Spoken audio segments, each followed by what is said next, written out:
My name is Emily. I am currently 43 years old. My husband John, who was the same age as me, passed away from a heart attack 2 years ago. His departure was truly sudden. We, as a couple, were now blessed with children. It was a long and painful situation. There were times when I felt guilty because John, who loved children, couldn't have won. When I expressed my feelings of inferiority, he firmly told me, "Even if we don't have children, we can live happily. It's fine if it's just the two of us having fun together." From then on, we as a couple decided to strengthen our bond and share happy moments. Despite that, a change came to our lives. Just when we thought things were looking up, I experienced the loss of my beloved husband and was enveloped in loneliness. In this harsh reality, I ended up living alone under the same roof with his mother, with whom I often clashed. We lived together. John's father was not around due to their divorce. The fact that our home was a two-family dwelling was the only saving grace. However, she started to frequently visit, possibly because she missed her deceased son. I felt concerned by my mother-in-law, who was domineering and often made snide remarks. "I've been against you being with my son from the start." "What do you mean by that?" "It's because he married a woman like you that John died. You should pay for it." You've told me this multiple times, but are you suggesting that I am to blame? He probably got sick because you couldn't manage his diet. I bet your seasoning was too rich. The fact that he gained weight after marriage proves it. It's true that John gained weight after our marriage, but he always said the food was delicious and ate it with joy every day. John has a kind soul. He would accept even if the food wasn't good without complaining. If you had been more attentive to his health, this wouldn't have happened. These words suddenly told to me by my mother-in-law before John's funeral 2 years ago were a huge shock. She made it seem like John's illness and passing were my fault. Those words were extremely painful for me. Even if it wasn't true, being told the same thing every day affected me mentally, making it a very difficult time. For my mother-in-law, John must have been the most important presence. I could imagine how painful the sudden and too early departure of her beloved son must have been.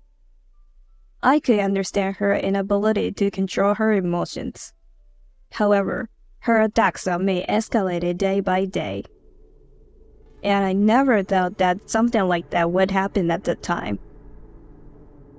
"Because of you, my precious son is no longer here. Were you aiming for his insurance money from the start?" How many times are you going to say that? That's just not true. You planned not to have children just to get all the insurance money for yourself, didn't you? What a scary woman. We as a couple wanted children and were working hard on it, even visiting hospitals. No matter how hard we tried, we were not blessed with a child. The idea of aiming for insurance money is ridiculous. Huh, do you think I'm going to be fooled by that act? Every day without John is unbearable for me. I can't possibly act like you assume, can I? Why can you say such cruel things? It would have been better if you were gone instead. Why did John have to go through this? Those words are too much. I can't see my son anymore. What would John think if he heard what you just said? Blaming me won't bring John back. John was a calm and admirable son. He worked so hard. Why did he have to meet such an end? It would have been better if you were gone instead. There's a limit to everything. There are things you can and cannot say. Huh? I'm just talking to myself. I'm just saying what I've been thinking. It has nothing to do with you. What do you want to say in the end? Move out. Why should I move out? Living with you makes me feel like going crazy. I won't say tomorrow, but please leave this house as soon as possible. As of John's passing, the ownership of this house should be mine. Now that John is gone, you think the insurance money and the house are all yours, right? You are unbelievable. I didn't know that there is insurance money involved. When she found out about the insurance payment after his death, it seemed to raise suspicions in her mind. She appeared to believe that I had caused John's death to get the house and insurance money, and no matter how much I tried to explain, she wouldn't understand. I felt at my limit with the situation. Living with her was becoming increasingly difficult, and my days were mentally taxing. Here's what happened the next day. You must be living comfortably without a home loan and with a lot of insurance money coming in, not even having to work. Is that why you came here today to say such things?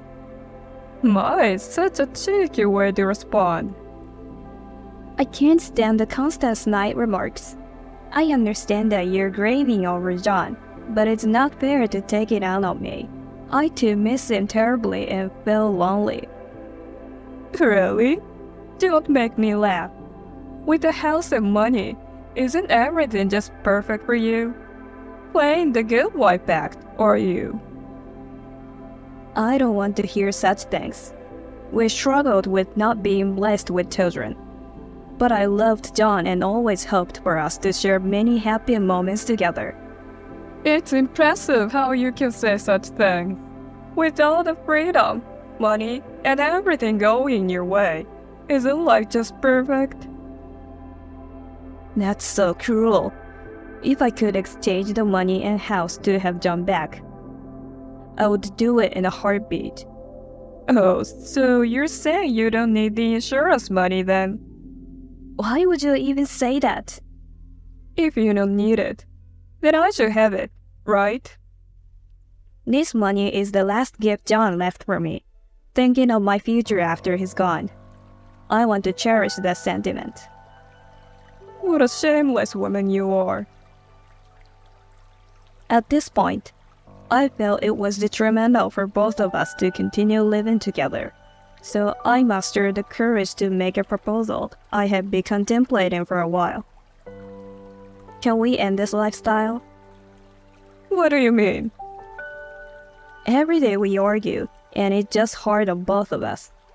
I think it's difficult to continue living together. That would be best. Please find a place and move out soon. You're the one who should move out. This house is under my name. I can't believe you. Trying to kick me out, you're even worse than I thought. The house is too big for me alone. I'm considering selling it once things settle down. Plus, properties around here seem to sell for a good price. Just when I thought about what you'd suggest next, it's about money again. How much more do you need to be satisfied? If you're thinking of selling, you should just give it to me. Living alone, this house would be too big for you as well.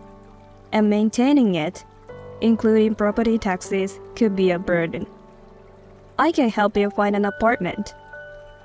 Why should I pay rent when I can't live here?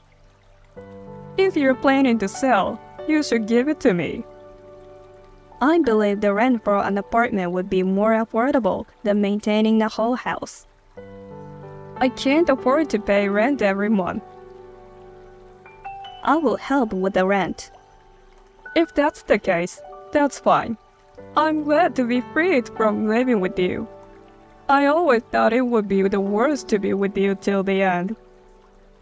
Promise me financial assistance. Alright then. Let's start looking for an apartment soon. So we decided to live separately.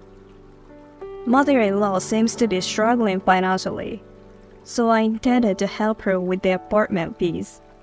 Our relationship is complicated, but she's the mother of my beloved husband, John. I want to support her as much as I can.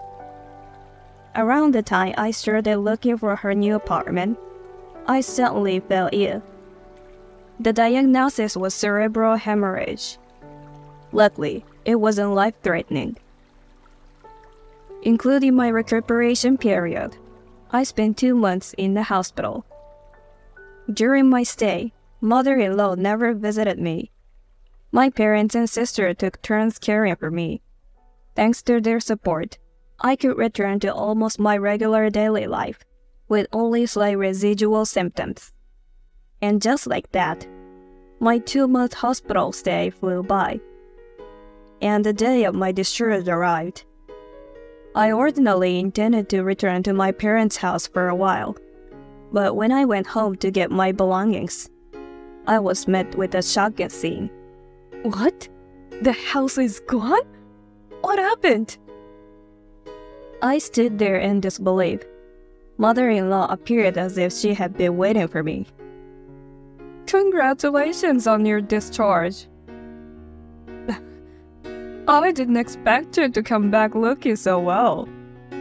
There are barely any lingering effects, and I can return to my daily life. Well, that's good to hear. I didn't anticipate you coming back so healthy. More importantly, what happened to the house while I was hospitalized? About that, I sold it for about $150,000. Sold it? What do you mean? So, you sold it without consulting me? I had a friend who wanted to live around here. Her husband works nearby and they're in a hurry to find a place. So I just sold it. Selling it without even telling me isn't acceptable. It's not a big deal. Right after you were hospitalized, I got this offer. I thought even if you survived, you'd probably have difficulties living normally and might end up in a facility. So I made a decision on my own. Don't be mad. I can't believe it. But thanks to me finding a buyer, we got $150,000 from selling the house. Unbelievably, while I was in the hospital, mother-in-law sold the house without asking me. Their acquaintance had always wanted the land around my house, and mother-in-law took it upon herself to conduct a private transaction. Are you planning to sell someone's house without consulting them, and then keep the money for yourself?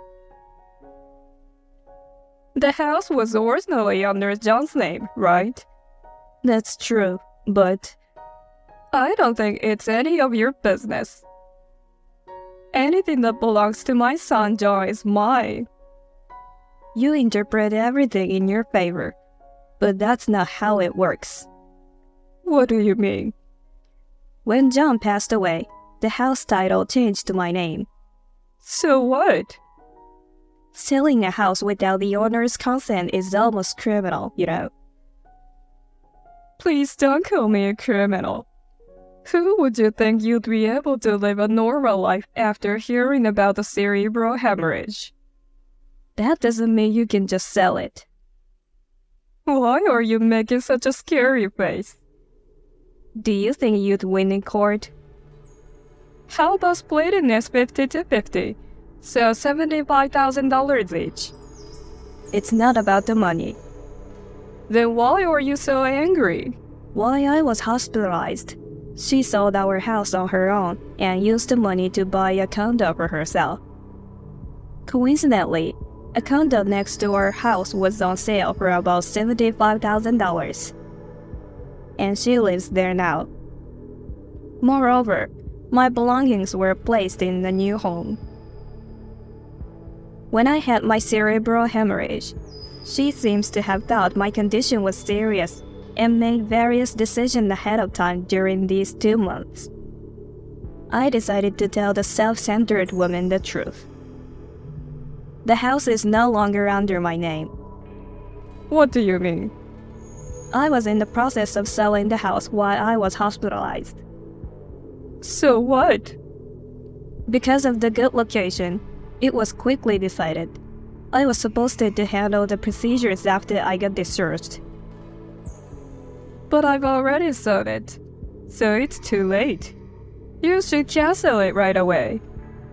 It's my house, so I don't have any reason to cancel. Please explain the situation to your acquaintance and refund the $150,000. What are you talking about? I've already bought a condo, so I can only return half of it. Then you'll have to sell the apartment you're living in now to refund the money, won't you? My clients also seem to be planning on demolishing the house, so it's convenient. I also have to move forward with the procedures, so please refund the money soon. Wait a minute. We're not done talking yet. I'm thinking of returning to my parents' home, so I'd appreciate it if you could send my belongings there. Wait! I think today will be the last time I see you. Please take care. Following this, I cut ties with her. Later, I heard she apologized to her acquaintance whom she had sold the house to without permission and repaid them.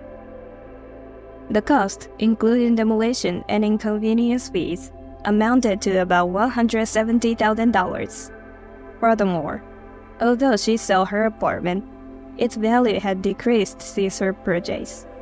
Consequently, she ended up with significant debt. On the other hand, due to her actions, I saved on demolition costs and made a considerable profit from selling my house. Then, a new house was built on the land where we had lived. I was nostalgic about the familiar place where I had spent happy times with John. Seeing the new house evoked bittersweet feelings, but I visited the place. Unexpectedly, someone I never wanted to see again appeared. Well, it's been a while, hasn't it? Why are you here, mother-in-law? I'm on my way to work. You're going to work now? Yes. So you've started working? I'm in debt hell because of you.